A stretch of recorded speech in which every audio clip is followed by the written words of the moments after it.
Sahbihi ajma'in asyhadu alla alihi wa sahbihi ajma'in asyhadu alla ilaha illallah wa asyhadu anna Muhammadan abduhu wa rasuluhu alladzi la nabiyya wa la rasula ba'dah. Alhamdulillah, Bapak Ibu sekalian, sahabat-sahabat rahmatullah, kita bisa bertemu kembali di dalam kajian kitab ya, diskusi buku terkait dengan Kaifah Hudimat Al-Khilafah atau Malapetaka Runtuhnya Khilafah yang ditulis oleh Al-Mukarram Syekh Abdul Qadir Jalum rahimahullah. Dan malam hari ini mungkin tidak seperti biasa ya, karena kemarin harusnya hari Jumat ya, tapi karena ada beberapa kendala, kita pindahkan untuk pekan ini ya, untuk Jumat pertama kemarin di hari Rabu. Nah, insya Allah nanti untuk Jumat ketiga seperti biasa kembali, dan insya Allah mungkin nanti bulan depan kita tetap sesuai dengan jadwal ya, mudah-mudahan tidak ada kendala di Jumat pertama dan di Jumat yang ketiga. Nah, hari ini kita akan masuk ya kepada pembahasan yang ke 12 ya, bagian dari 12, dan sekali lagi saya juga berharap bahwa Bapak Ibu sekalian, sahabat-sahabat rahmatullah juga sudah luangkan untuk melakukan pembacaan ya terhadap kitab ini, karena saya sudah sering sampaikan bahwa kitab ini adalah kitab yang penuh dengan berbagai konten yang membuat kita harus kalau bahasa saya itu blowing the mind gitu ya. Jadi membuat kita harus mencurahkan banyak hal gitu ya. Dan saya sendiri secara pribadi sangat berbahagia bisa menemani ya Bapak Ibu sekalian dalam konteks kajian ini. Nah, hari ini atau malam hari ini kita sampai di poin ke-12 ya, terkait dengan perubahan strategi yang dilakukan oleh Inggris gitu ya. Jadi Inggris mengubah strateginya dari jalan politik ke jalan kekerasan. Ini yang penting nanti untuk menjadi bahan diskusi kita pada malam hari ini, dan saya akan ulangi lagi untuk beberapa bagian ya terkait dengan jalan politik ini, agar nanti kita bisa mengetahui bagaimana kemudian proses perubahan itu ya, karena poin di bagian ini kita sudah sampai di bagaimana kemudian nanti pembahasan ke depan itu kekerasan atau yang nanti kita kenal dengan pemberontakan itu menjadi pintu masuk ya bagi nanti perubahan yang mendasar ya yang ada di khilafah Islamiyah ya yang ada di Istanbul gitu ya. Nah, kita sudah bahas sebelumnya, ini mengingatkan saja bahwa strategi sebelumnya Inggris sudah pada tahapan untuk bagaimana memecah belah khilafah ya. Apa langkah-langkahnya? Ya, kita bisa melihat Inggris yang pertama itu melakukan perundingan damai ya atas Daulah Utsmaniyah dengan cara yang berbeda dengan Jerman. Jadi setelah kalah perang begitu ya, Daulah Utsmaniyah itu diperlakukan dengan cara berbeda, yaitu apa? Inggris memecah belah ya dari wilayah Daulah Utsmaniyah itu ya, yang sebagian besar dikuasai Inggris ya, kemudian yang lainnya dibagi-bagi nanti ke sekutunya. Dalam hal ini yang dominan adalah nanti ada Prancis, ada Italia begitu ya, kemudian nanti ada Rusia juga ya, dan menghalangi sekutu-sekutunya tadi untuk merebut wilayah Daulah Islamiyah. Poinnya itu nanti di wilayah yang kita kenal sekarang nanti dengan Turki. Makanya saya sering sampaikan agar konsisten kita gunakan istilah khilafah Islamiyah ya yang ada di Istanbul atau khilafah Utsmaniyah begitu ya. Jadi bukan khilafah yang di Turki, itu nanti biar konsistensi penggunaan istilahnya bisa terus dijaga gitu. Kemudian yang ketiga, Inggris memfokuskan bagaimana menghapus khilafah. Ini yang penting untuk di ini, karena makanya Inggris menggunakan secara politis ya dan pemikiran begitu ya. Awalnya pemikiran dulu, kemudian secara politis ya dengan menggunakan isu nasionalisme dan patriotisme sebagai landasan untuk memecah belah khilafah.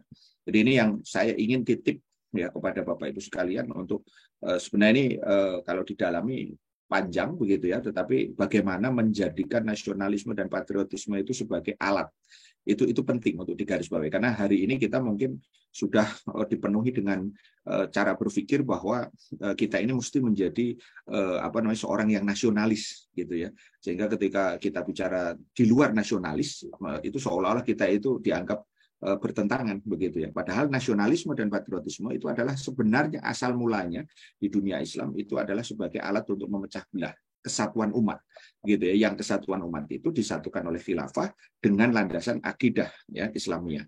Nah, maka kemudian langkah berikutnya Inggris memecah belah ya Daurah Utsmaniyah itu menjadi negara-negara kecil yang berbasiskan nation state.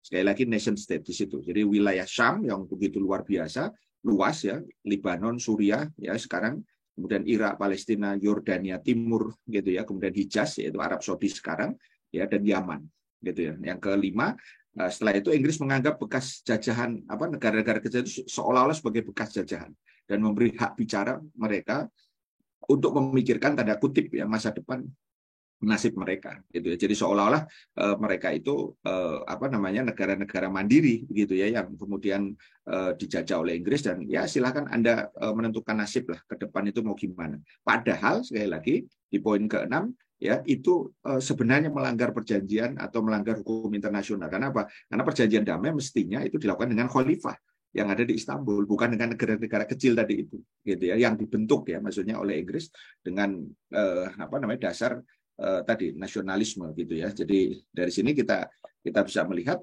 kemudian Syarif Hussein yang ke-7 itu sebenarnya kita tahu beliau itu adalah wali Mekah, kemudian belakangan nanti memberontak ya ke khalifah begitu ya. Nanti kemudian ke-8 negara-negara sekutu hanya diberikan Inggris sebagian kecil ya, bagian dari wilayah daulah ya. Italia misalnya diberi Antalya di Turki, kemudian wilayah sepanjang Laut Tengah gitu ya. Kemudian nanti Perancis juga mendapatkan bagian yang kecil begitu ya.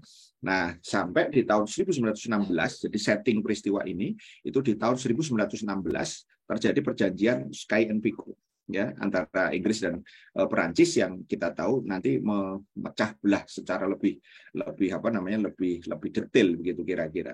Nah, catatannya adalah bahwa baik Syarif Hussein ya bin Ali maupun Ibnu Saud nanti itu kita kenal adalah anti Inggris sebenarnya.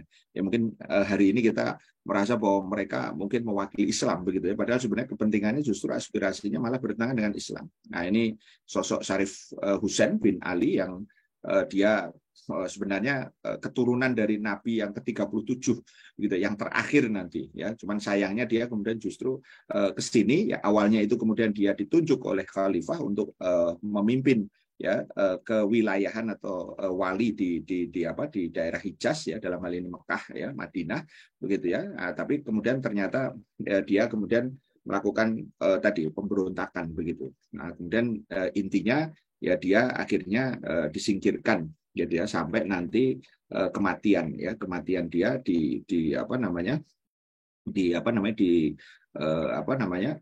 daerah Siprus ya awalnya itu, nanti kemudian akhirnya balik lagi kemudian ke daerah Yordan, di mana kemudian putranya itu Ali dari Hijaz itu ke Aman Yordania begitu. Nah, kalau ini kemarin sudah saya sampaikan, ini nanti setelah kemudian Syarif Hussein itu dianggap tidak memiliki kompetensi begitu ya, maka kemudian nanti Inggris ya akan beralih sejak tahun 1924 itu untuk mencari antek lagi gitulah. Ketemulah kemudian nanti persekutuan ya, persekongkolan dengan Ibnu Saud, yang nanti Ibnu Saud ini akan mendirikan Arab Saudi sebagai negara yang berbasiskan juga pada nation state gitu. Nation state dalam bentuk dia kerajaan tetapi basisnya itu adalah Arab ya, makanya disebut Arab Saudi gitu ya, Ibnu Saud. Nah, itu konteksnya ke situ. Sampai nanti di gambar ini saya berikan gambar secara keseluruhan sampai hari ini di bawah kepemimpinan Raja Salman dan putranya MBS ya, Muhammad bin Salman. Nah, kita kembali ke sini. Nah, politik pecah belah Inggris dan Perancis melalui perjanjian Sykes-Picot itu kemudian akhirnya memberikan satu penegasan secara politis ya. Jadi secara politis bagaimana kemudian mereka mengerat-ngerat gitu ya, kalau bahasa saya memutilasi gitu ya wilayah daripada daulah Islam atau daulah Utsmaniyah tadi ini. Ini gambarnya. Jadi yang biru dengan yang merah, biru muda dan juga merah muda. Ini maknanya ada di situ ya, di bagian kanan, dan kemudian wilayah Yerusalem atau yang kita kenal sebagai Palestina itu kemudian Al-Quds itu dijadikan sebagai wilayah internasional, dan ini akal-akalan Inggris yang kemudian nanti tahun 1948 diserahkan kepada Israel ya melalui tadi gerakan Zionismenya gitu ya. Sehingga dari sini intinya perjanjian Sykes-Picot ini itu adalah satu momen ya untuk kita ambil pelajaran bahwa disitulah kemudian Barat itu benar-benar tidak menyisakan kecuali penderitaan tadi itu.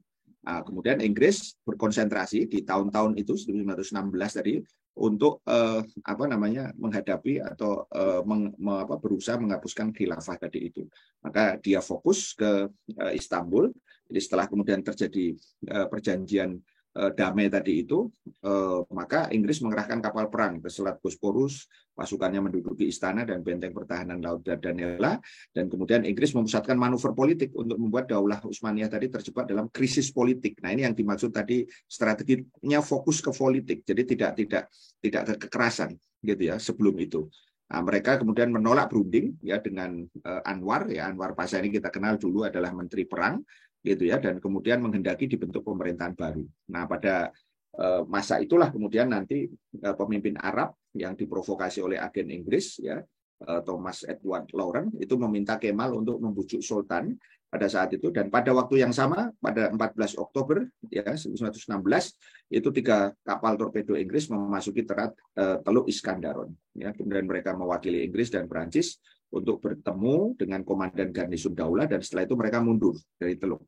Nah, setelah itu Kemal itu mengirim telegram ke Sultan ya untuk meminta Izzat Pasha ya yang menjadi kepala pemerintah dan meminta agar dirinya jadi menteri perang. Gitu. Nah, ini bunyi dari telegram pribadi dari Izzat Pasha kepada Kemal. Saya berharap ya bahwa kita dapat bertemu sebagai teman.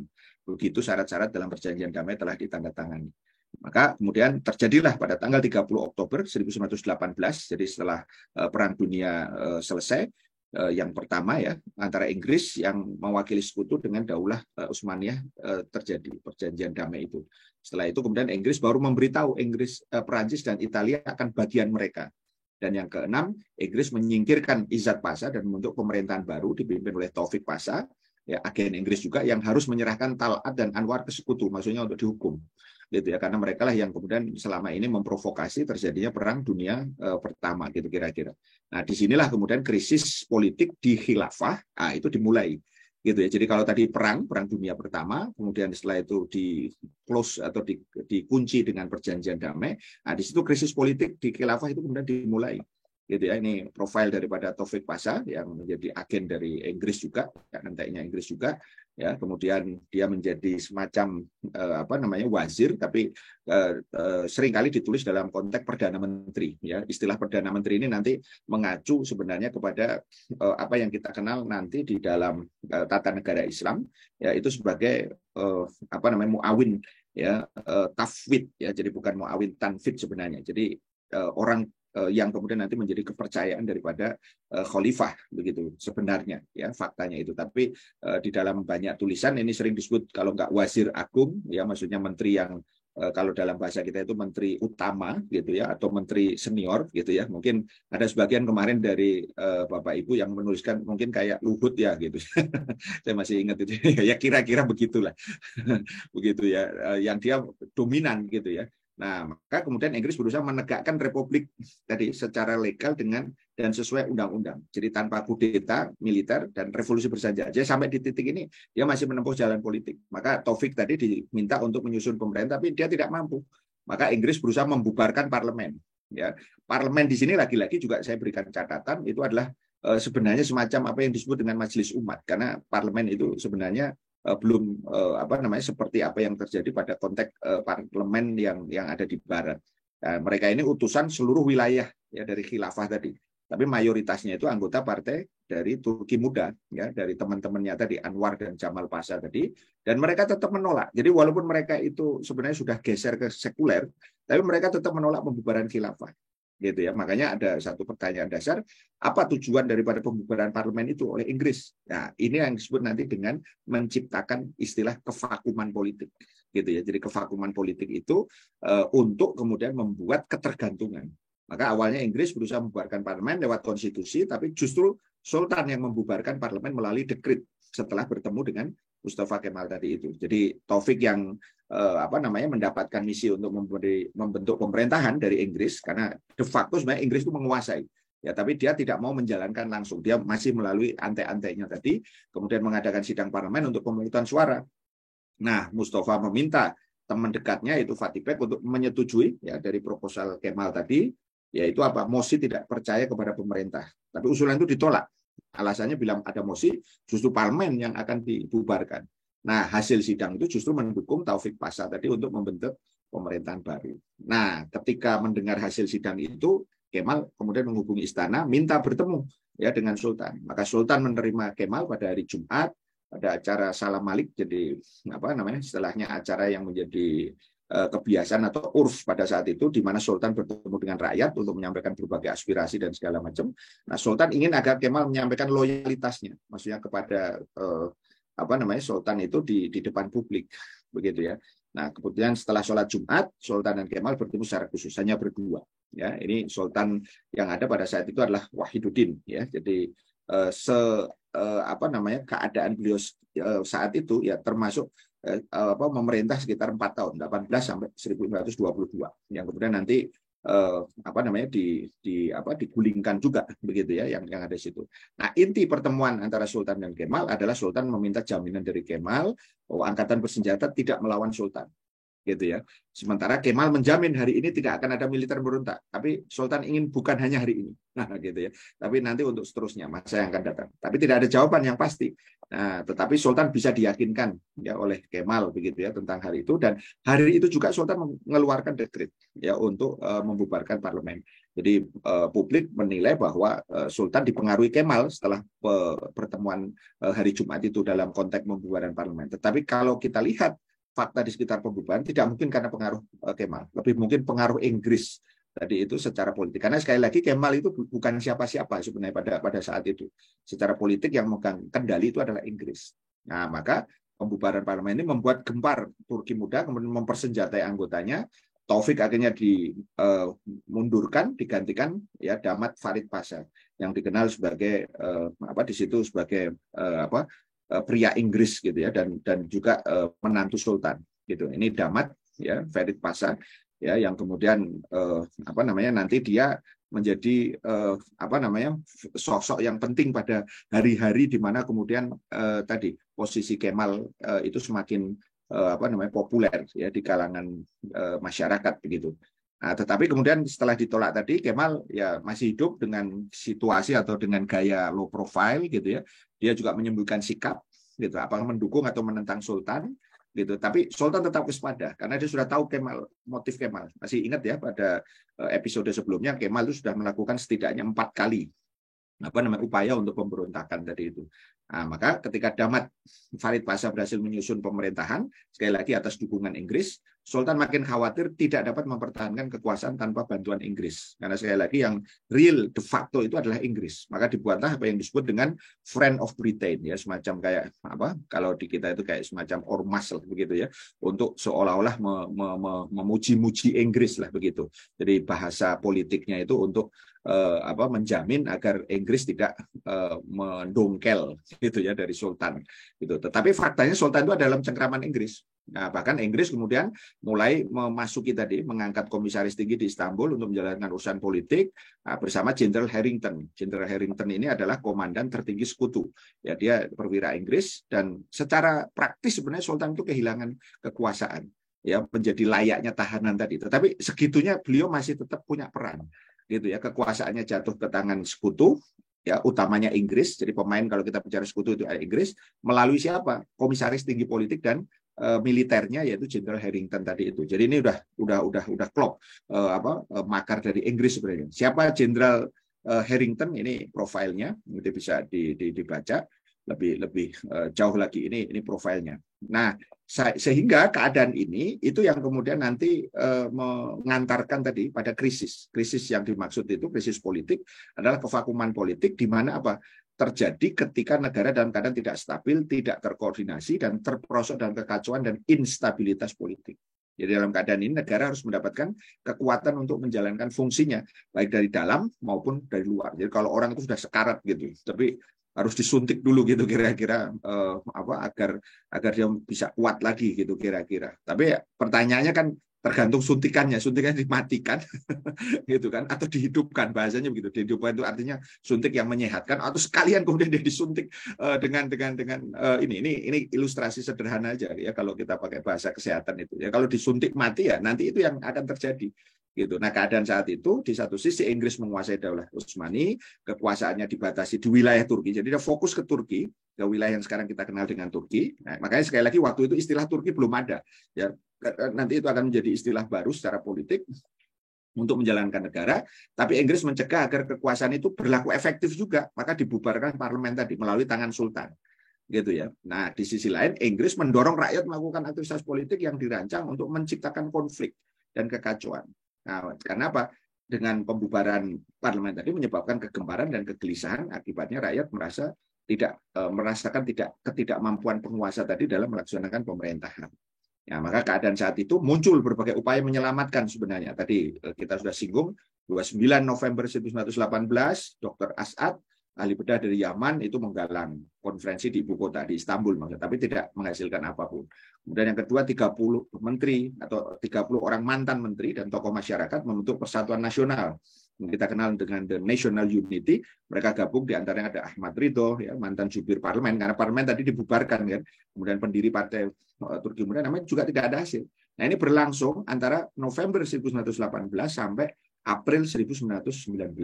Di sisi lain, Inggris terus memprovokasi tadi gagasan kemerdekaan ke seluruh negeri. Jadi ini nanti bisa menjadi pelajaran bagi siapapun pemimpin ketika menghadapi krisis, termasuk kalau kita melihat ya nanti dalam korelasi dengan negeri ini hari ini, itu pandanglah kita sebagai bagian dari entitas masyarakat, begitu ya. Kalau di dalam konteks kasus Utsmani ini, itu masyarakat saat itu kan kelihatannya nanti tidak punya peran, padahal sebenarnya nanti masih ada itu, gitu ya. Nah, sisi yang lain ada elit ya tadi yang sedang dicengkeram oleh penjajah tadi itu, gitu ya. Nah, sehingga muncul tadi provokasi Inggris tadi pada satu sisi gagasan nasionalisme tadi yang bahwa negara Turki itu harus dimiliki oleh orang Turki. Jadi sudah dimulai dihembus-hembuskan lebih kencang lagi, dan negara modern sesuai dengan rakyat, bukan sesuai dengan syariat.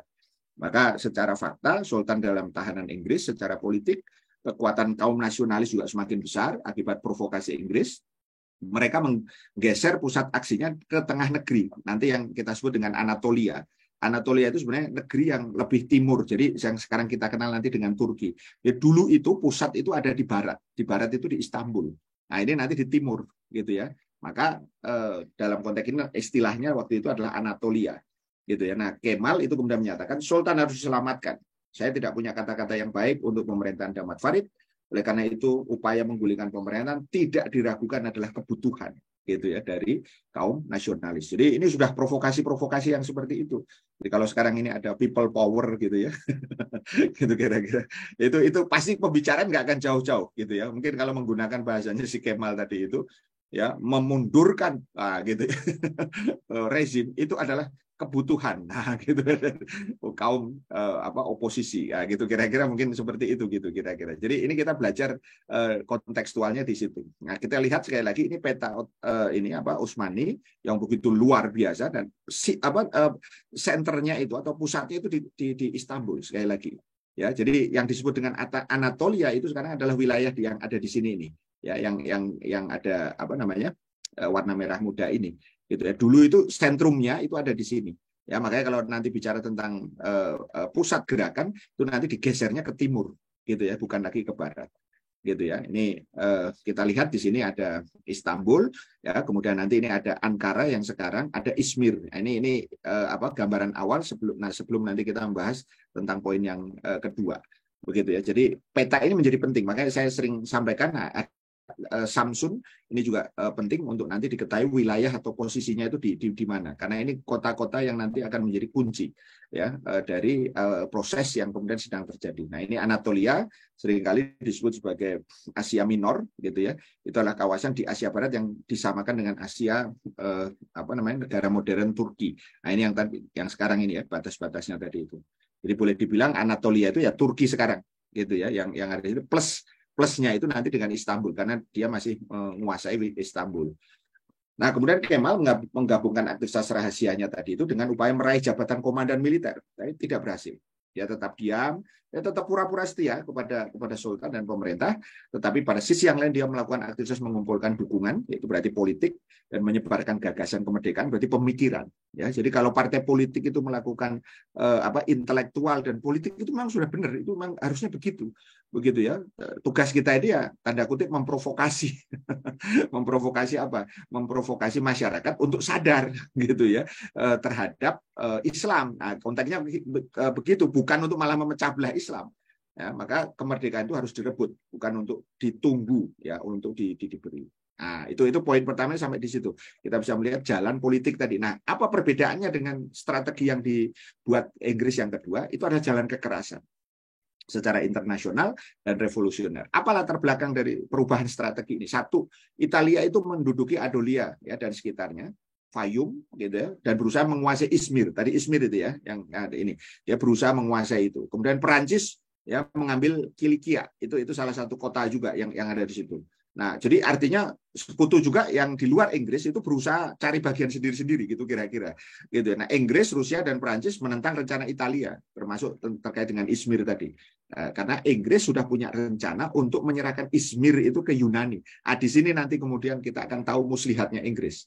Begitu ya. Nah, makanya penting nanti kita memahami fakta sejarah ini agar kita tidak terjebak ya untuk yang kesekian kalinya. Gitu. Nah, ini Izmir kalau kita lihat di sini. Nah, ini dalam konteks peta modern ya yang ada sekarang itu bagiannya adalah di bagian barat. Nah, ini Istanbul ya yang ada di sini. Ya, kalau dilihat dari sisi ini ya, ini arahnya sudah ke timur sebenarnya, arah timur dari Istanbul ya, walaupun tidak terlalu timur ya. Yang paling timur nanti di sini itu ada Ankara. Nah, kita bisa lihat namanya juga Izmir, biasanya juga disebut sebagai Smyrna ya yang ada di situ. Ini wilayahnya ada di sini. Dulu wilayah Izmir itu adalah wilayah Yunani. Nanti kita akan tahu kenapa Inggris itu memilih Yunani gitu ya untuk menjadi tangan ya untuk melakukan provokasi gitu ya. Jadi permainan politik itu tidak akan lepas nanti apa yang disebut dengan sekarang disebut dengan proxy war. Jadi orang mengatakan itu kan Yunani bukan Inggris kan gitu. Tapi kalau kita utuh ya komprehensif melihat ini, maka apa yang dilakukan oleh Yunani itu tidak lepas dari Inggris. Nah, apa yang dilakukan Inggris? Inggris mengklaim Anatolia. Jangan lupa sekali lagi Anatolia itu berarti tadi wilayah Turki yang sekarang itu dalam keadaan krisis. Dia membutuhkan tangan besi gitu untuk penertiban. Dia tidak bisa kemudian hanya sekedar retorika gitu kira-kira tangan besi. Nah, pertanyaannya siapa ya? Inggris itu meminta kepada menteri perang ya pada saat itu untuk menunjuk Kemal ya mengatasi krisis tersebut. Ya, pada prinsipnya Kemal bersedia dengan syarat diberikan mandat secara resmi. Jadi kayak seperti Pak Harto dulu ya, super smart gitu ya. Sanggup nggak menguasai, sanggup asal dikasih surat. Gitu kira-kira. Nah, surat itulah yang nanti menjadi jalan ya. Jadi apa yang dilakukan Pak Harto itu sebenarnya bukan hal baru sebenarnya kalau kita pelajari dari sisi ini. Kemal pun ya itu sudah meminta itu dan dia mengonsep sendiri suratnya. Itu bayangkan ya, konsep sendiri baru diserahkan, ditandatangani oleh Perdana Menteri waktu itu yang tadi Wazir Agung tadi itu yang mewakili Sultan yaitu Damat Farid Pasha tadi. Enggak dibaca lagi, sudah ditandatangan gitu ya untuk tadi mengatasi krisis seolah-olah begitu. Tetapi jangan lupa bahwa yang membesar-besarkan krisis di Anatolia itu hanya Inggris. Gitu ya. Jadi karena memang dia punya agenda gitu. Perancis, Italia tidak. Ya, mereka lebih sibuk ngambilin istilahnya kalau bahasa ini rempah-rempah lah gitu. Tapi Inggris sudah lebih jauh tersistematisasi. Gitu. Nah, kemudian Kemal meninggalkan Istanbul pada tanggal 15 Mei 1919 dengan kapal kecil namanya Anipoli menuju ke Samsun melalui Laut Hitam. Di mana Samsun? Gitu. Ini bukan Samson ya, tapi Samsun. Nah, coba perhatikan di sini ini ada Istanbul, kemudian dia bergerak tujuannya itu adalah ke Samsun ya awalnya melalui Laut Hitam. Ya.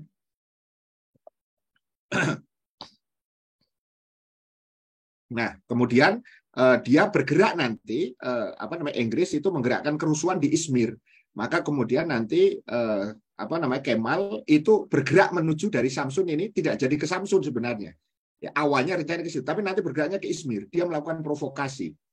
Sampai nanti pada titik tertentu, setelah ini kemudian nanti matang, itu pemerintah nanti digeser ke Ankara. Ini cerita yang nanti akan panjang ya yang ada di situ. Tapi saya ingin katakan bahwa inilah rencana yang sangat sistematis. yang dilakukan oleh kemah, gitu ya. Sebentar, saya mohon izin sebentar.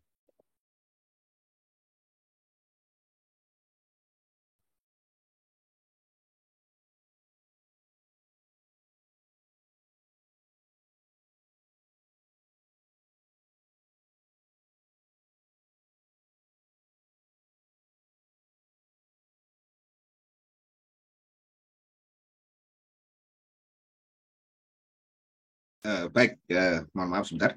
Kita lanjutkan. Nah, dari situ maka kemudian kita melihat bagaimana kemudian tadi apa namanya Inggris itu kemudian memiliki siasat untuk menyerahkan Izmir itu ke Yunani. Jangan lupa tadi saya sudah katakan bahwa dulu Izmir itu bagian dari Yunani, kemudian diambil atau ditaklukkan oleh Utsmani, gitu ya. Maka nanti di situ ada ibaratnya itu ada keterkaitan secara emosional, gitu ya, bahwa Izmir dulu itu wilayah kami kata Yunani, tapi sekarang ada dalam kekuasaan Anda yaitu Utsmani. Maka nanti ketika Yunani itu diminta Inggris ya untuk kemudian melakukan provokasi, maka disitulah kemudian terjadi kalau ibarat apa namanya ini apa namanya jerami gitu ya, itu ada baranya, tinggal disulut aja udah langsung meledak begitu ya yang ada di situ. Nah maka terjadilah kemudian apa namanya tadi proses siasat tadi itu pada pekan kedua April 1919 khilafah itu menerima pasal ke-7 ya dari perjanjian damai tadi bahwa sekutu itu akan menduduki Izmir, ya maksudnya begini, khilafah itu sudah ditekan sebenarnya, tetapi yang akan menduduki itu sekutu, ya bukan Yunani, gitu ya. Nah, maka Perdana Menteri Damad Farid itu kemudian memerintahkan agar gubernur Izmir itu menyimpan pasukan ya di barak ya dan melarang warga untuk berunjuk rasa. Jadi nanti akan kemudian datang sekutu untuk menduduki Izmir. Ya, maka tanggal 14 Mei 1919 pasukan Inggris tiba di Izmir. Ya, sekali lagi Izmir ini adalah wilayah Yunani yang ditaklukkan oleh khilafah dipimpin oleh Admiral ya Cothrope ya yang ada di situ. Nah, ternyata inilah kemudian makannya Inggris. Si admiral itu ya Laksamana kalau bahasa kita sekarang ya, Laksamana Cothrope tadi itu menyatakan ke gubernur Izmir bahwa yang akan menduduki Izmir itu adalah pasukan Yunani, bukan itu. Nah, gubernur kan sudah diberitahu tadi oleh wazir tadi itu, merasa tidak terima. Ini yang harusnya menduduki sekutu, bukan Yunani, karena bagi mereka Yunani itu spesifik, ya, karena tadi punya keterkaitan masa lalu tadi itu. Nah, gubernur tidak terima, mengingat bahwa Izmir telah ditaklukkan ya oleh khilafah. Nah, dia tidak akan bertanggung jawab terhadap apa yang akan terjadi. Maka tanggal 15 Mei ini tanggal utama ya 1919 tentara Inggris mendarat di Izmir dijagain oleh Inggris gitu ya. Inggris itu masih ada di sana tapi dia diam. Tetapi yang maju itu adalah tentara Yunani tadi itu. Nah, disambutlah dia karena di Izmir itu banyak warga Yunani.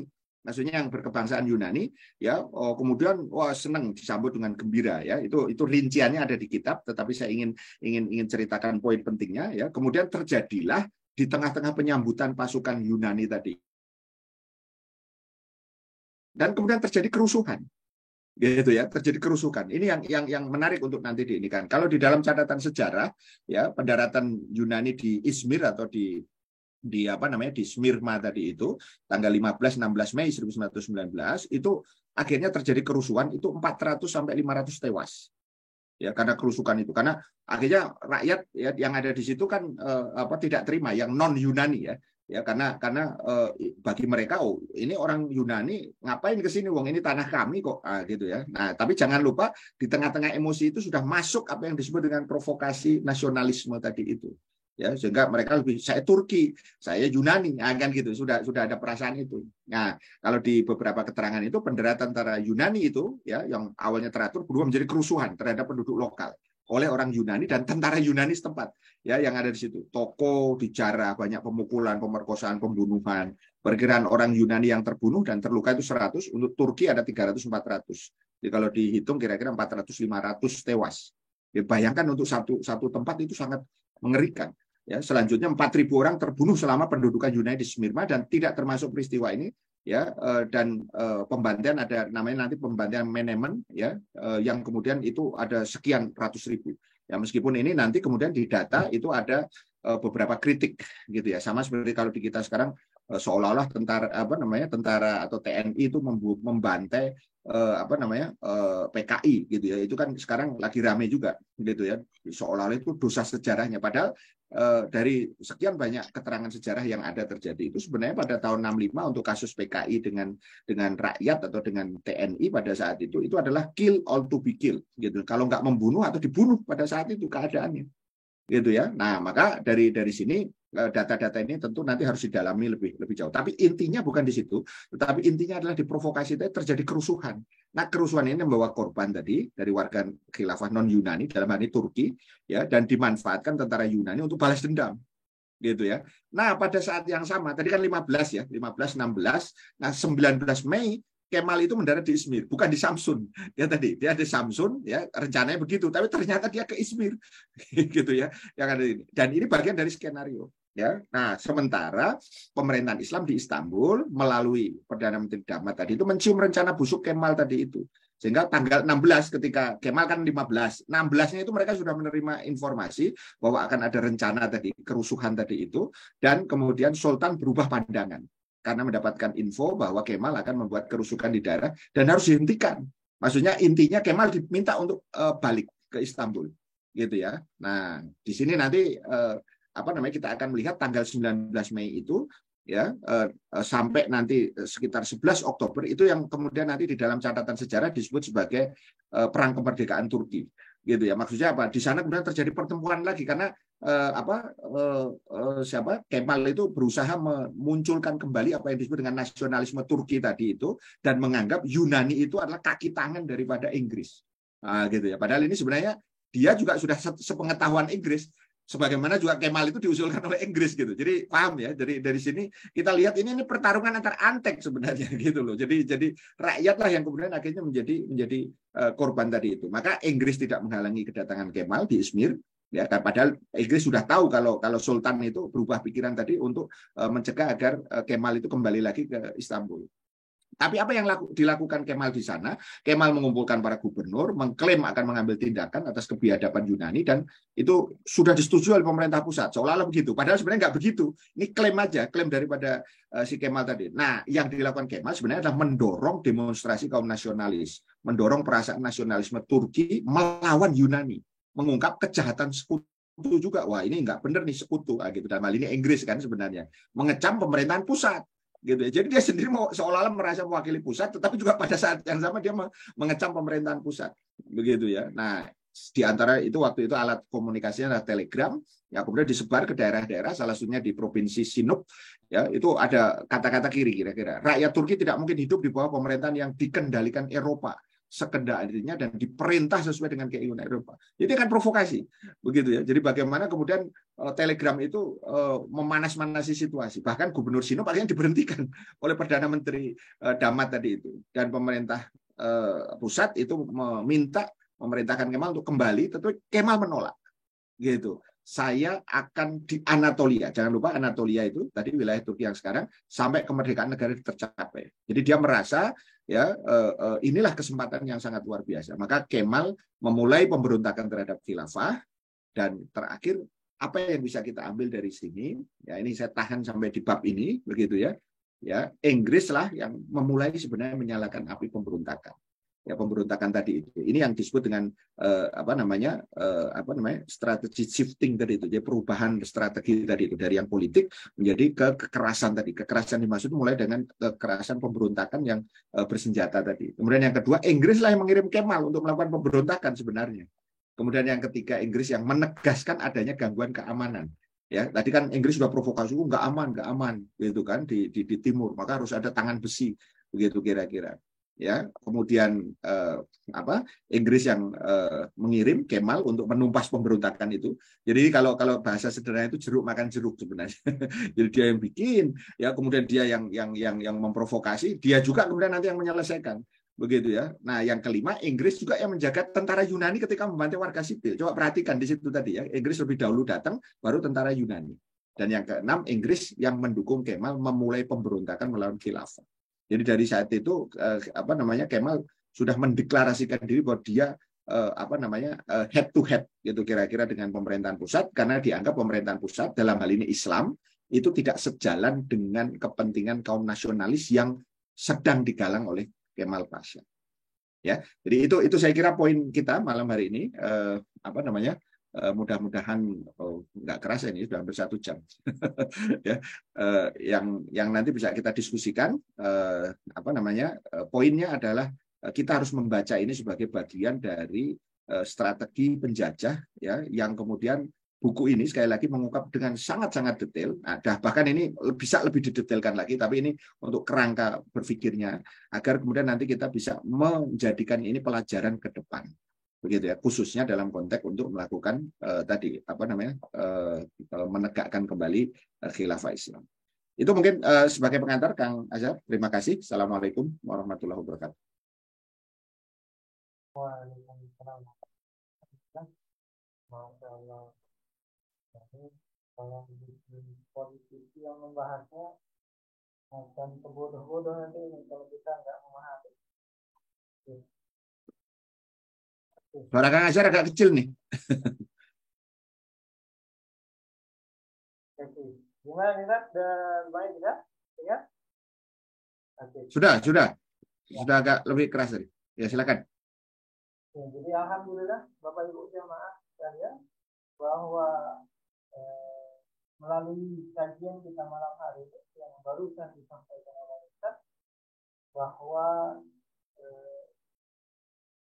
penuh ibu muslihat ya kalau bahasannya kita, atau tadi disampaikan oleh Ustaz strategi yang cukup sistemis yang dilakukan oleh Inggris, bagaimana Inggris merubah strategi dari langkah pemikiran arah politik, bahkan memancing terjadinya gerakan kekerasan ya.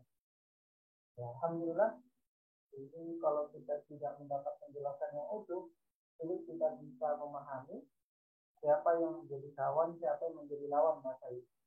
Kita pun pada posisi ketika berada di khilafah, masa itu mungkin kita sulit menempatkan Mustafa Kemal itu siapa, kemudian Inggris itu di mana, yang di Eropa itu jadi siapa. Oleh karena itu, ya, dengan adanya kajian ini mudah-mudahan kita bisa menempatkan posisi sebagai mana mestinya, ya, karena kita butuh analisa pisau yang bisa membedakan mana ya sebagai kawan, mana yang sebagai lawan politik. Alhamdulillah Bapak Ibu, ini kita telah buka sesi tanya jawab terkait dengan tema diskusi kita malam hari ini berkaitan dengan merubah strateginya dari politik kepada kekerasan atau memancing adanya gerakan pemberontakan. Ya, Bapak Ibu jamaah sekalian, jika ada yang ingin bertanya, bisa melalui kolom chat. Pertanyaannya bisa dikirim melalui kolom chat. Kalau ada pertanyaan, saya tuliskan dan sampaikan. Dan jika ada Bapak Ibu yang ingin langsung bertanya, monggo bisa juga sekalian dan bertanya kepada kita di poin apa yang ditanyakan. Ya. Kembali menunggu pertanyaan dari jamaah. Yang jelas juga ya. Ada yang ngasih komentar suaranya kurang jelas.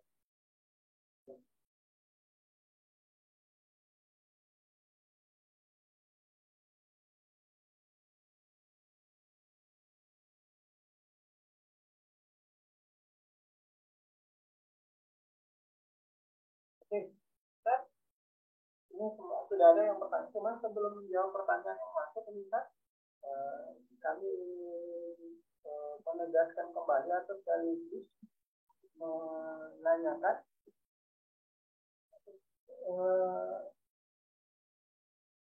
apa ya, kita bilang Inggris ini penuh tipu muslihat ini, Pak.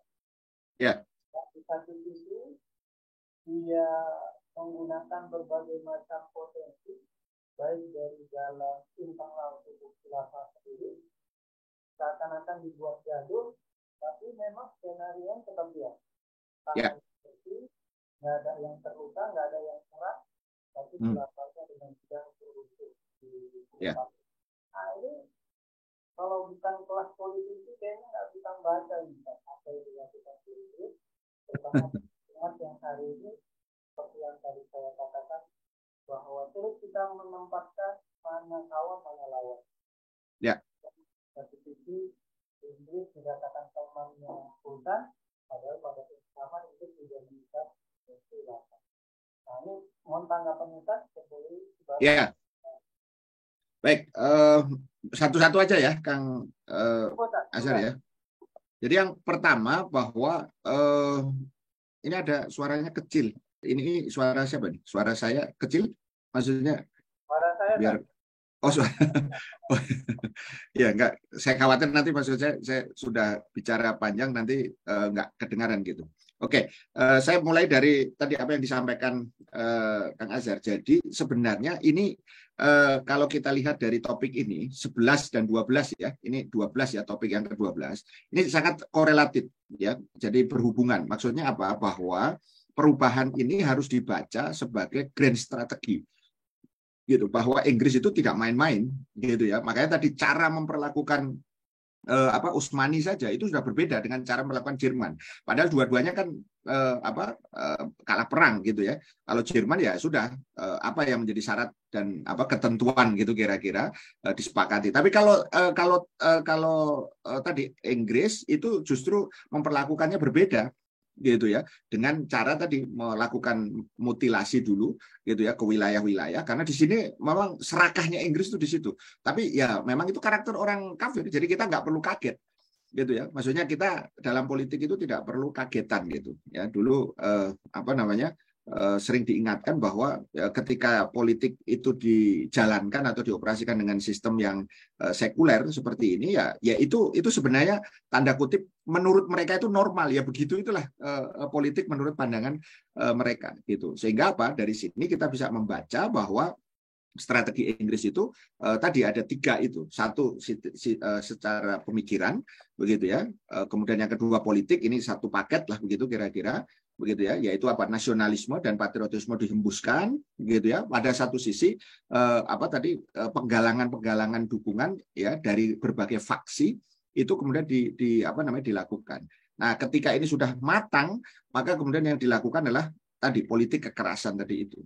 Gitu ya. Nah, makanya artinya apa? Di sinilah umat Islam itu harus waspada untuk 2 hal. Satu, internal mereka itu harus solid. Makanya di situ nanti akan bisa dilihat mana kawan mana lawan ketika kita bicara tentang visi gitu ya. Jadi nanti dalam konteks di situ artinya lawan itu dia itu sebenarnya di pihak mana. Misalnya kayak Kemal tadi, kan dia berusaha menyembunyikan identitasnya kan sebelum pemberontakan dengan cara kekerasan tadi itu dilakukan begitu ya. Kenapa? Karena dia ingin menggalang kekuatan tadi di internal mereka ya, sambil terus kemudian berusaha mengintip istilahnya kelemahan daripada pusat itu caranya bagaimana, dalam hal ini adalah Istanbul tadi itu begitu ya. Nah, makanya ini juga menjadi pembelajaran bagi kita ke depan, jangan sampai kemudian umat Islam itu terpecah belah gitu loh. Tetapi basisnya itu mesti dengan platformnya lah gitu kira-kira itu adalah platform Islam begitu. Jadi kalau kepentingannya sudah berbeda seperti hari ini ya, kita menghadapi kondisi yang mau tidak mau itu memang harus terus didekatkan. Misalnya begini, saya melihat setidaknya kalau kita bicara perubahan ya di negeri kita hari ini itu ada 3 kelompok. Kelompok 1 dan 2 itu di satu faksi sebenarnya bukan satu faksi ya, mungkin di satu arah lah begitu kira-kira. Yang satu berkuasa, yang satu ingin menggantikan gitu kan, gitu ya. Yang ketiga itu adalah kekuatan alternatif. Gitu ya. Nah, kekuatan alternatif ini akan insya Allah berhasil manakala masyarakat mendukungnya, gitu loh. Ya, itu secara pemikiran juga maupun secara politik. Nah, gitu. Itu kira-kira begitu. Petanya hari ini. Maka kalau kemudian kita bicara tentang 1 dan 2 hari ini, kemudian kita bicara 3 kekuatan alternatif tadi itu, maka kalau ini sama-sama Muslim, itu harus bicara tentang visi. Jadi jangan sampai nanti saya yang penting pokoknya berkuasa lah gitu dalam sistem yang apapun terserah tidak peduli saya. Sementara yang lain gantian dong, gitu kan, masa Anda terus yang berkuasa, gitu kan, gitu. Ya ini sebenarnya sama, maksudnya antara 1 dan 2 itu sama-sama sekulernya, walaupun mereka Muslim gitu. Nah, dalam konteks ini alternatif kekuatan ketiga ini harus mampu secara pemikiran maupun secara politik dan tidak boleh dengan cara kekerasan, gitu ya, untuk bisa menggalang pemikiran dan juga kemudian dukungan daripada rakyat tadi itu. Ya, itulah tugas dari partai politik. Sesederhana itukah? Ya, jawabannya. Begitu. Sesederhana dalam pengertian fokusnya ke situ, pemikiran politik, gitu loh. Jadi pemikiran itu poinnya pada pemahaman, politik itu dalam konteks dukungan, gitu ya. Itu yang namanya nanti kekuasaan itu atau sultan atau power itu adalah belong to people, itu di situ. Jadi rakyat ini harus sadar mereka itu punya kekuasaan. Nah, kalau kita kaitkan dengan apa yang terjadi di tahun-tahun ini, tahun 1918, 1924 tadi itu, Inggris itu memainkan 3 sekaligus hal tadi. 1 itu dia pemikiran, nasionalisme dan patriotisme. 2 penggalangan kekuatan politik. Pihak itu dipecah belah, dia kuasai. Jadi divide et impera, kalau dulu kita mendengar istilah penjajah Belanda itu menggunakan ini bahasanya divide et impera, itu sebenarnya gitu. Divide itu memecah belah, impera itu kemudian menguasai. Begitu. Inggris pun melakukan itu. Makanya tadi kan antek-anteknya dia ketahui betul siapa yang harus dipegang, termasuk Kemal, siapa yang harus disimpan, siapa yang harus kemudian dimunculkan belakangan, gitu kira-kira. Jadi sutradaranya memang Inggris, begitu yang ada di situ. Nah, kekuatan Islam pada saat itu, ya, itu yang sering banyak kemarin ditanyakan, itu dalam keadaan yang lemah karena tidak ada kekuatan alternatif tadi itu, kekuatan yang bisa mengingatkan. Karena apa? Karena apa yang dilakukan oleh Kemal ujungnya itu nanti apalah ada yang disebut dengan kufron bawahan. Ya, pernah mendengar ya istilah kufron bawahan? Kalau dalam hadis itu adalah ketika mereka mengganti hukum-hukum Islam.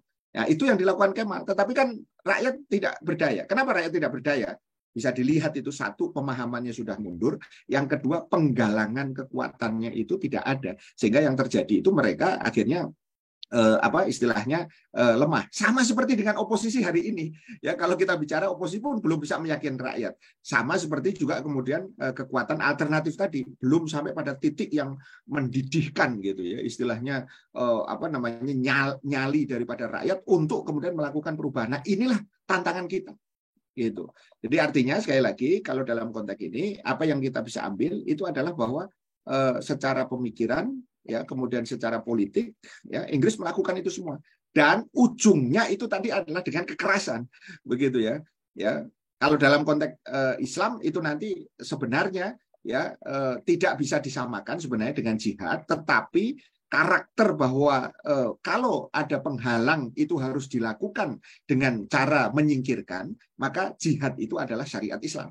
Maksudnya solusi Islam untuk menyingkirkan itu. Tetapi saya ingin katakan bahwa jihad itu tidak identik ya dengan istilahnya kebiadaban dan seterusnya. Bahwa jihad itu keras, iya, karena nanti terkait dengan musuh. Nah, intinya musuh daripada Islam atau kaum muslimin yang hakiki itu bukan sesama muslim, tetapi adalah orang-orang kafir tadi itu. Makanya sebenarnya antek-antek orang-orang kafir tadi itu ya seperti Kemal dan kawan-kawannya tadi itu sebenarnya hanya jadi bahan tadi aja, bahan permainan saja sebenarnya dari mereka tadi itu, sehingga ini harus benar-benar kemudian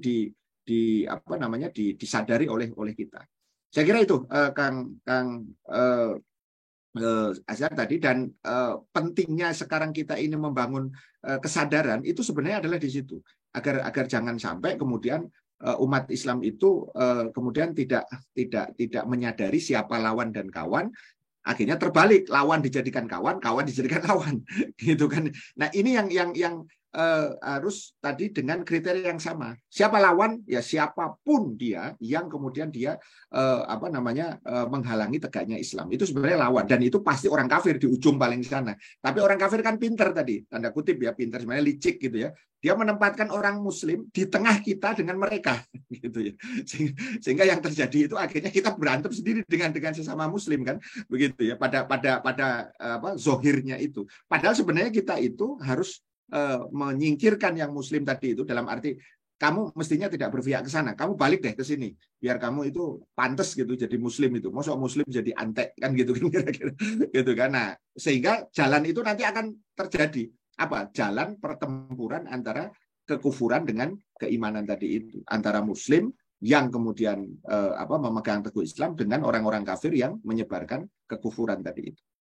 Saya kira itu Kang Asyar untuk pertanyaan pertama. Mungkin nanti bisa ditambahkan lagi. Ini kayaknya udah banyak ya pertanyaan di ruang Zoom. Tadi ada yang mau nanya ya, siapa tadi?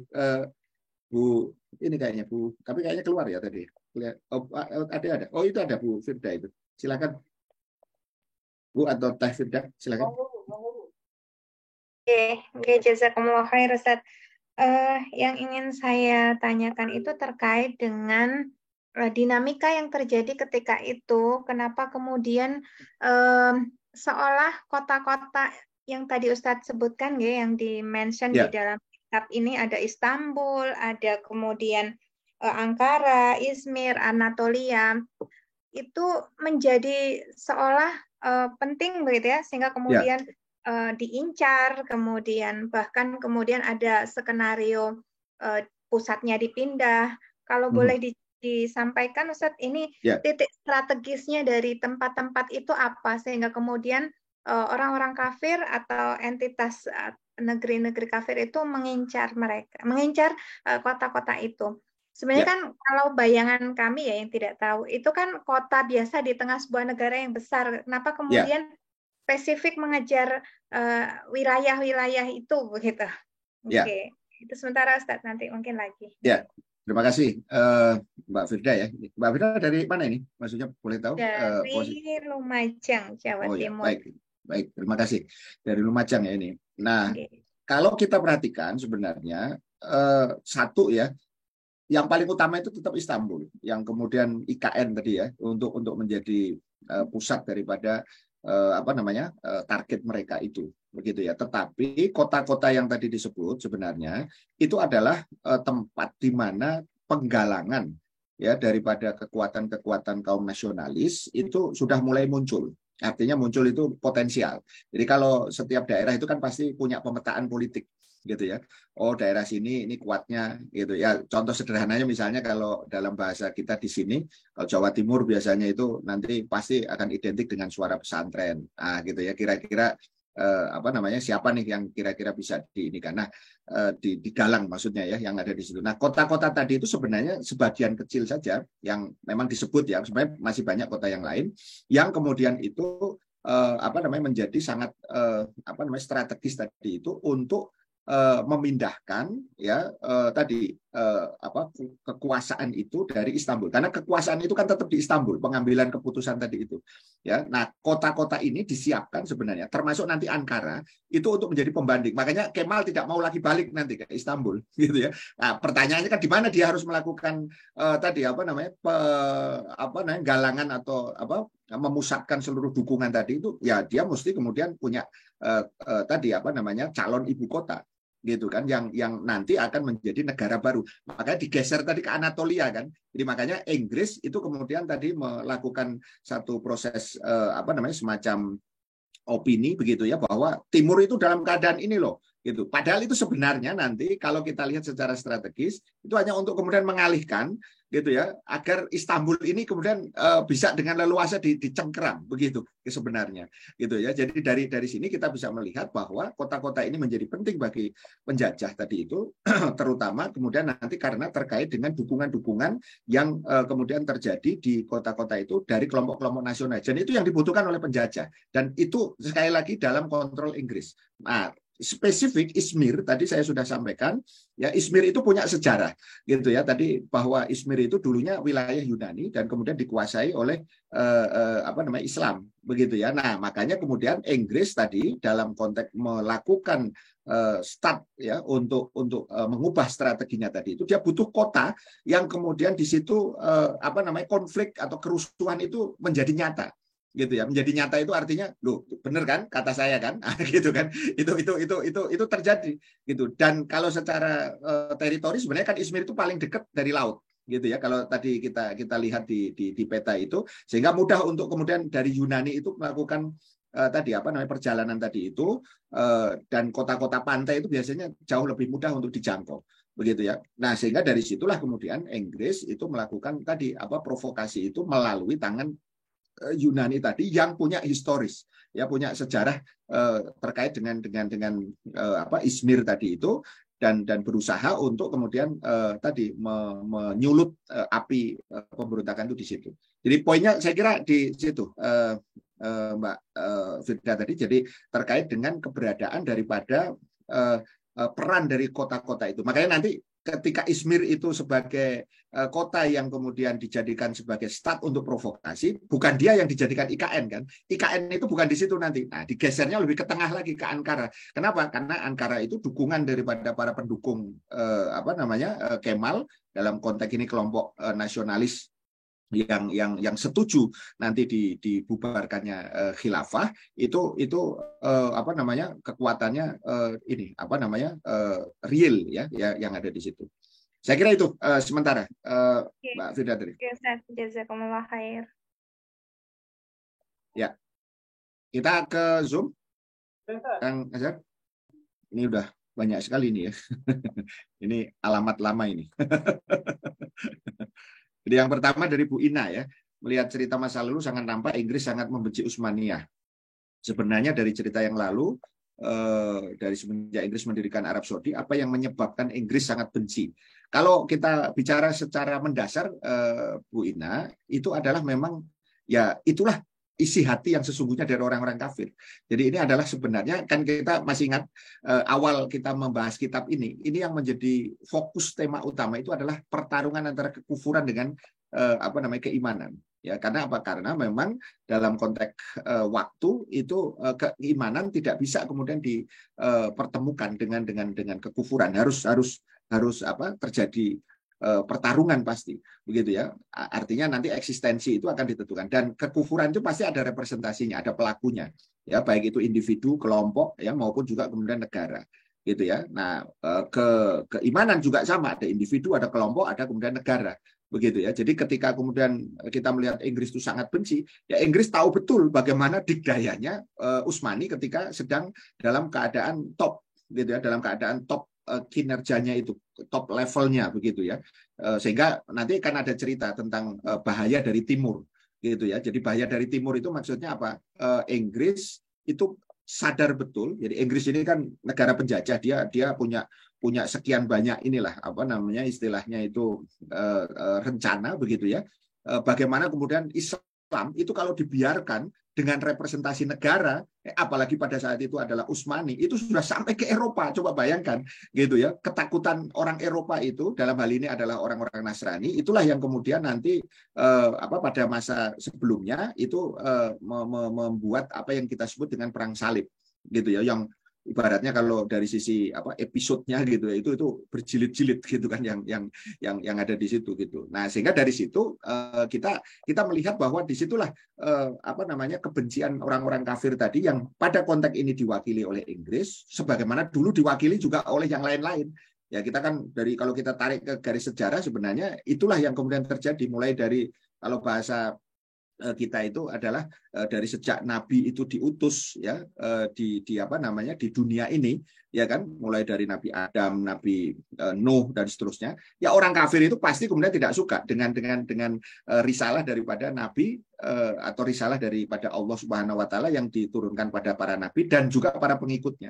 Itu jadi poin utamanya di situ saya kira apa namanya Bu Ina tadi itu. Akankah hingga sampai detik ini Inggris membenci Islam, padahal banyak sekali mu'alaf di Inggris, ataukah ini berkaitan dengan hadis yang menaklukkan Romawi yang kedua? Sebenarnya kalau kita lihat hari ini apa namanya sampai pada titik ini Inggris kan harus dibedakan sebagai negara gitu ya, sebagai satu pemerintahan gitu ya, dengan orang-orang Inggris, penduduk Inggris itu berbeda ya. Kalau penduduk Inggris atau bahkan Eropa hari ini itu banyak apa namanya melakukan apa, kalau istilah yang saya gunakan itu bukan convert ya, tetapi adalah apa namanya dia revert itu kembali gitu ya. Kalau convert itu pindah dalam arti berubah gitu ya, tapi kalau revert itu kembali, maksudnya apa? Fitrah kita sebagai manusia itu sebenarnya adalah kembali kepada tadi apa namanya agama atau ajaran Allah begitu ya. Jadi kalau dia itu kafir, ketika kembali itu ya sudah seharusnya begitu fitrah Anda, gitu kan. Makanya disebutnya revert kalau dalam bahasa Inggris itu. Nah itu berbeda dengan dalam konteks tadi apa namanya ketika kita bicara tentang rakyat Inggris itu sendiri berbeda.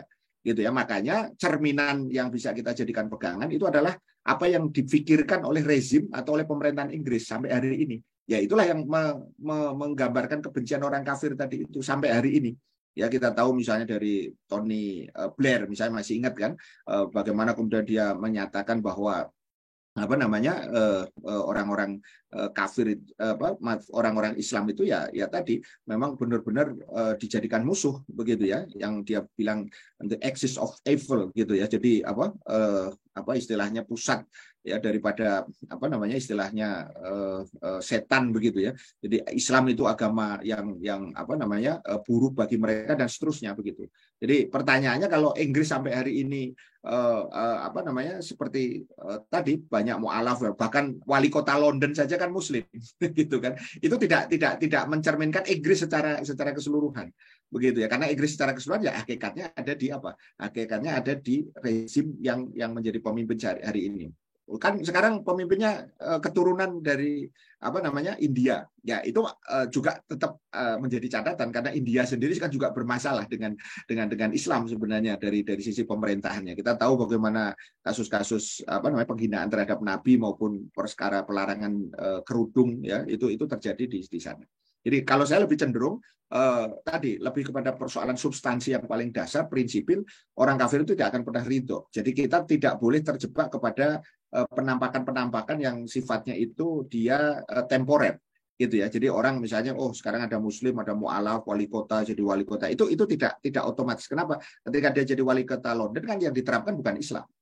Sama aja sebenarnya, hanya dia mengadaptasi apa yang disebut dengan sekulerisme tadi. Jadi dia menjadi muslim yang tersekulerkan sebenarnya gitu ya, bukan menjadi Islam yang justru apa totalitas gitu kira-kira.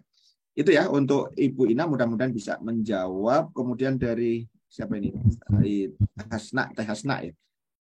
Afwan Ustaz, apakah Yunani tidak merasa dipermainkan atau dimanfaatkan oleh Inggris ya dalam upaya memecah belah? Ya justru Yunani merasa dibantu gitu ya, karena tadi ada sokongan kan. Yunani itu di mata Utsmani itu kecil sebenarnya gitu. Nah ini diberi kesempatan untuk kemudian menguasai gitu kan. Nah itu tadi yang tercermin dari apa, inilah pinter sekali lagi ya liciknya Inggris tadi itu, dia memanfaatkan tadi itu. Makanya pengkajian tentang apa namanya membuat kerusuhan gitu bahasanya gitu ya, itu tidak hanya sekedar yang penting rusuh, itu nggak bisa gitu. Harus diperhitungkan faktor apa yang saya sebut sosiologi dan histori ya, sosiologi itu rakyatnya tadi maupun histori dari apa sejarah hubungan antara Yunani dengan ini apa Utsmani pada saat itu ya. Jadi justru Yunani itu menjadi semacam apa kalau bahasa kita itu dimuliakan gitu oleh Inggris gitu. Sebenarnya memang dimanfaatkan, tetapi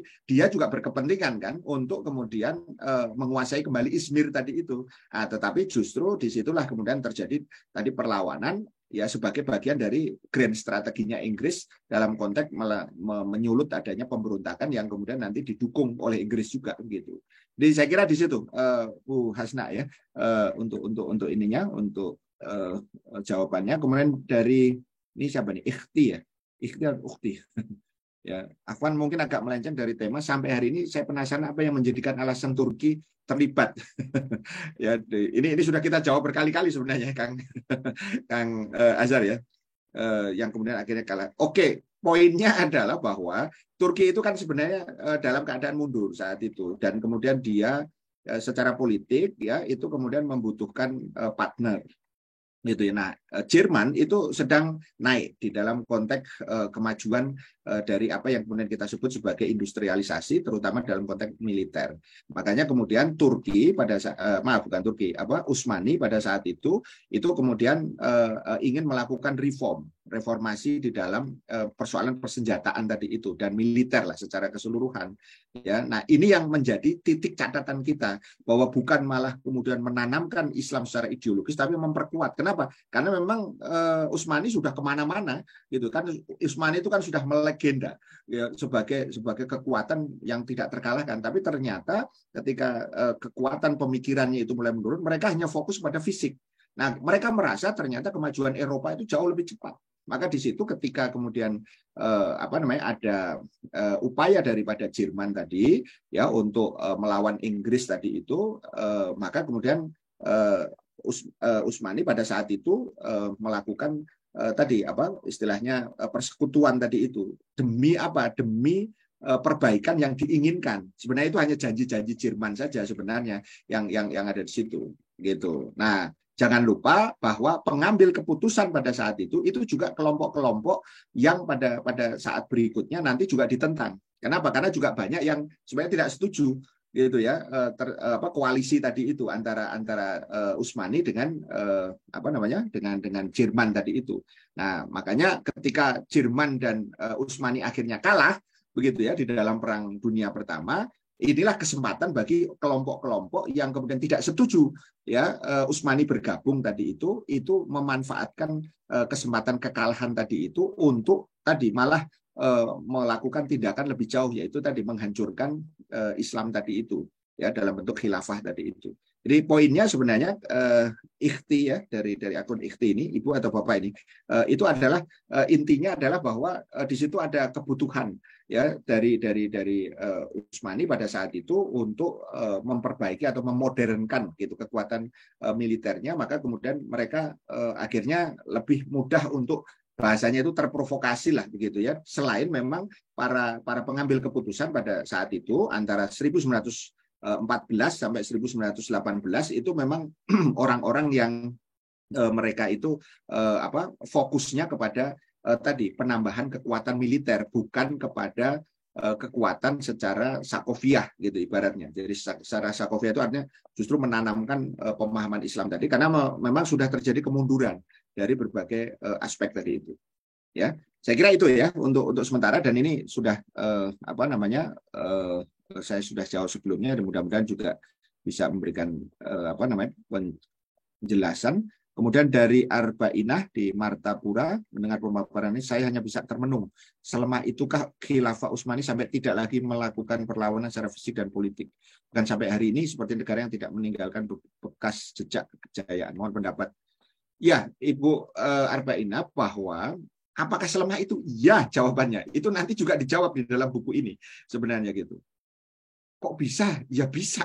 Kenapa? Karena intinya itu adalah kita itu memang akhirnya tidak ya menjadikan Islam. Itu alasan mendasarnya itu. Ya, artinya dari sisi akidah maupun juga dari sisi syariat sebagai bentuk yang istilahnya menjadi segala-galanya. Nanti di bahasan paling terakhir itu ada yang disebut dengan apa yang disebut dengan qadhiyah al-masiriyah. Jadi problematika utama gitu ya. Jadi masalah utama hidup matinya Muslim itu sebenarnya untuk apa sih gitu ya. Itu nanti jawaban singkatnya kira-kira begini. Bagi Muslim gitu ya, hidup matinya ya dirinya ini artinya secara individu maupun secara kolektif gitu ya, itu adalah tegaknya Islam. Gitu. Artinya apa? Kalau kemudian apapun yang menghalangi tegaknya Islam, dia akan lawan sampai titik terakhir mati. Nah, jangan lupa Rasul mengingatkan pada kita bahwa di tengah-tengah kaum muslimin juga terjadi apa yang disebut dengan wahan. Ya, ketika jumlah kita banyak gitu ya, terus kemudian mereka mengalami apa yang disebut dengan hubud dunia. Ya, wahan itu hubud dunia wa karihatul maut. Ya, takut mati. Akhirnya apa? Melemahlah semangat jihad tadi itu, kemudian secara sakofiah juga mundur dan seterusnya, sampai pada titik di mana akhirnya kemudian kita tadi bisa katakan ya lawan kayak gitu aja nggak bisa. Jangankan Inggris, Ibu, gitu ya, ngelawan Singapura sih nggak bisa kita, ngelawan Israel aja nggak bisa dalam konteks sekarang. Pertanyaannya kan simpel, kenapa? Ada apa dengan umat ini? Karena kita tidak lagi memegang teguh Islam, sehingga apa? Dari semua aspek, sehingga apa? Akhirnya kita berpecah belah, gitu loh. Membedakan nasionalisme dengan Islam itu nggak bisa hari ini kita. Seolah-olah kemudian nasionalisme itu ya benar gitu. Nasionalisme itu nggak ada di dalam Islam. gitu kan. Bahkan tegas dikatakan oleh Rasulullah SAW itu kaitannya dengan asobia itu haram, gitu ya. Tapi kalau saya ngomong begini di depan publik, mungkin maksudnya di luar ini ya, channel ini gitu. Meskipun ini nanti di streaming kan, atau maksudnya disiarkan secara lebih luas di YouTube. Saya ingin katakan, coba kita bedakan antara Islam dengan nasionalisme dalam konteks sebagai asas persatuan. Pasti umat Islam hari ini merasa kita fine-fine aja sebagai Indonesia, gitu kan, sebagai Malaysia, sebagai Brunei, sebagai macam-macam yang lainnya tadi itu, gitu ya. Padahal itu bukan karakter kita. Makanya dulu saya sering contohkan secara sederhana, kenapa Imam An-Nawawi Al-Bantani disebutnya, gitu. Bukan kemudian Indonesia dalam konteks itu. Banten hanya untuk menandai tempat saja. Itu karakternya begitu. Kalau ulama-ulama di yang dulu kan kita itu mengekspor ulama ya ke Mekah itu. Nah, sekarang ini kayaknya agak susah gitu ya. Yang kita ekspor bukan ulama, gitu ya. Lebih baik TKW, TKI, gitu ya. Yang ada di situ. Dulu itu ulama-ulama itu semuanya pasti ada penanda. Sama seperti Imam Nawawi yang kedua, itu adalah sama-sama, tapi bukan Imam Nawawi yang ini, yang mengarang kitab Al-Azkar ya, Bapak Ibu sekalian mungkin ini tahu. Itu Imam Nawawi bukan yang Al-Bantani, tapi Al-Dimaski. Dimaski itu Damaskus, ya.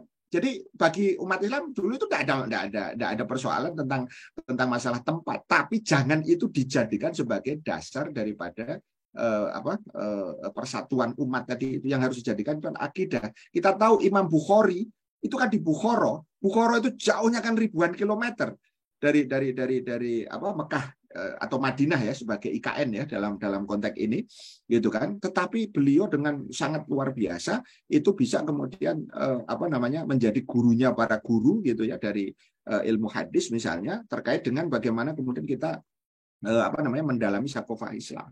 Begitu. Jadi dalam konteks ini kembali poin utamanya itu adalah kenapa keadaan ini terjadi. Kita tidak boleh kemudian memang membiarkan ya. Kita harus kemudian melakukan, kalau bahasa saya mungkin secara ini, kita harus melakukan provokasi. Provokasi apa? Untuk menyadarkan umat gitu. Maksudnya umat itu kalau tidak diprovokasi, biasanya perubahan itu dari provokasi. Kalau nanti dengan baik-baik, ya mari kita berubah. Gitu. Kayaknya nggak ada. Mari kita berubah. Nah gitu. Orang mungkin akan berpikir, emang kenapa kita harus berubah? Gitu kan. Nah dari situlah kemudian kita akan berpikir pada tahapan-tahapan dari perubahan itu. Karena begini. Ya, kalau mau berubah nggak? Enggak. Kalau nggak ada di situ, nggak ada semangat. Nah disitulah semangat itu harus berpadu dengan mindsetnya tadi itu, sehingga kenapa kemudian kebangkitan yang hakiki itu di An-Nahdhah itu adalah apa? Dia irtifaul fikri bi asasir ruh, gitu ya. Jadi kebangkitan yang sesungguhnya itu adalah dari kebangkitan proses taraf berpikir yang itu dilandasi karena keimanan. Artinya keimanan kemudian kecerdasan kita itu akan kemudian, salah satu kecerdasannya itu nanti dalam konteks topik kita adalah kecerdasan politik, gitu ya, agar kita paham bahwa politik itu ternyata kita ini dibeginiin terus, gitu ya. Rasul saja ya itu melarang kita untuk terjebak pada lubang yang sama 2 kali. Jadi kalau 1 kali itu lubang yang sama loh, gitu. Nah kita ini sudah berkali-kali kemudian terjebak dalam lubang yang sama dalam konteks kekufuran, dalam konteks demokrasi dan seterusnya, itu berkali-kali. Coba apa kurang gitu. Saya dalam satu channel yang lain saya mengatakan, apa kita ini kurang, kalau bahasa gampangnya remuk.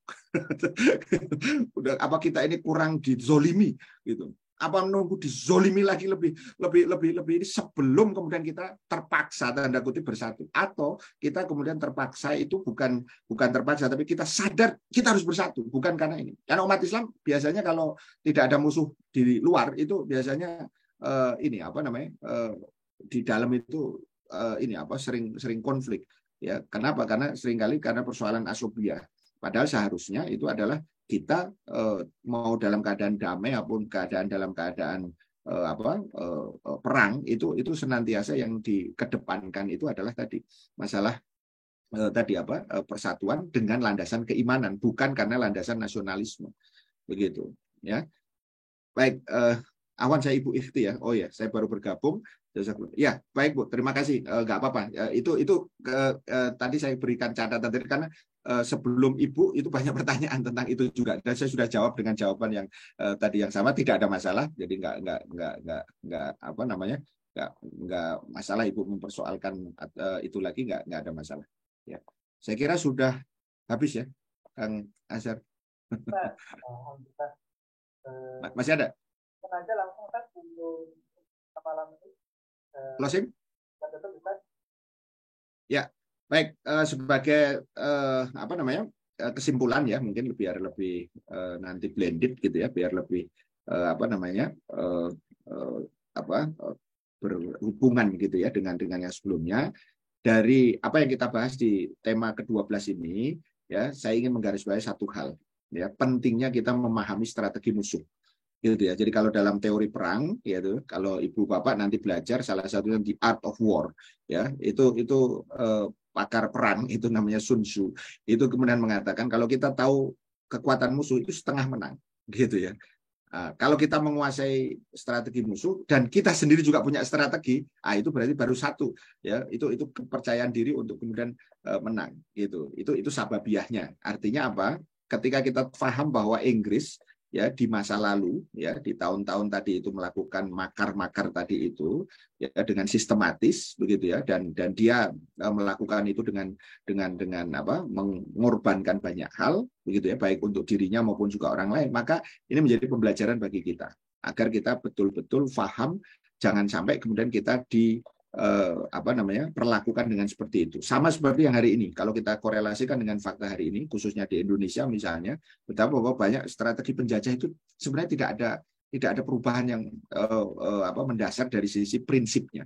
Yaitu apa? Bagaimana kemudian mereka menanamkan tentang nasionalisme, bagaimana kemudian mereka memecah belah umat ini secara politik, begitu ya. Dan ujungnya mereka menikmati ya bagaimana kemudian kekayaan alam begitu ya berbagai kemudian istilahnya anugerah dari Allah Subhanahu wa taala di berbagai bidang sampai kepada aspek-aspek yang paling private ya di dalam diri kita begitu ya sehingga hari ini kita ada dalam keadaan yang justru menjadi terbelakang atau mundur gitu ya menghadapi kompetisi dunia. Maka kalau kita ingin kembali ya meraih ya maka dalam konteks poin ke-12 ini mari kita kenali betul ya strategi daripada musuh-musuh Islam untuk apa? Untuk nanti menjadi bekal bagi kita membangun kesadaran politik ya dengan sudut pandang Islam agar apa?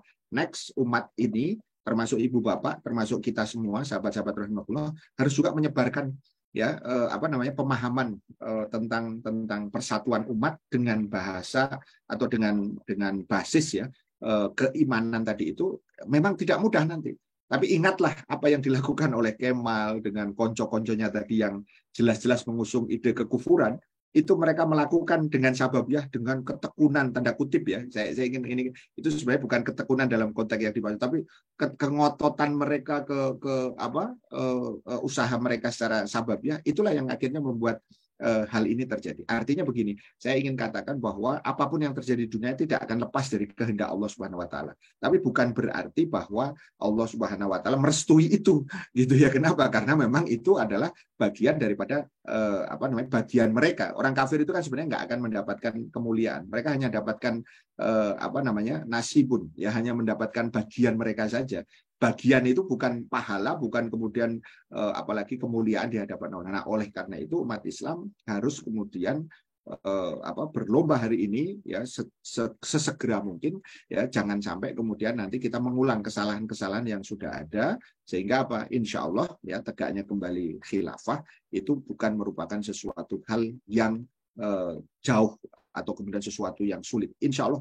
Karena karena khilafah itu sudah pernah ada dan kemudian menjadi bagian dari kehidupan kita. Bahkan di dalam konteks ini di negeri kita di Indonesia itu sangat dekat karena di situ ada jejak ya khilafah di Nusantara dan kalau saya dalam konteks ini di Tatar Sunda bahkan di Nusantara secara keseluruhan itu sangat dekat. Ya, saya kira itu yang bisa saya sampaikan, Kang Azhar. Mudah-mudahan bermanfaat. Insya Allah nanti kita lanjutkan untuk pertemuan berikutnya. Dan sekali lagi saya tidak lupa untuk mengingatkan, mohon juga dituntaskan pembacaan terhadap kitab itu sendiri, nanti mudah-mudahan kita bisa lebih banyak melakukan sharing.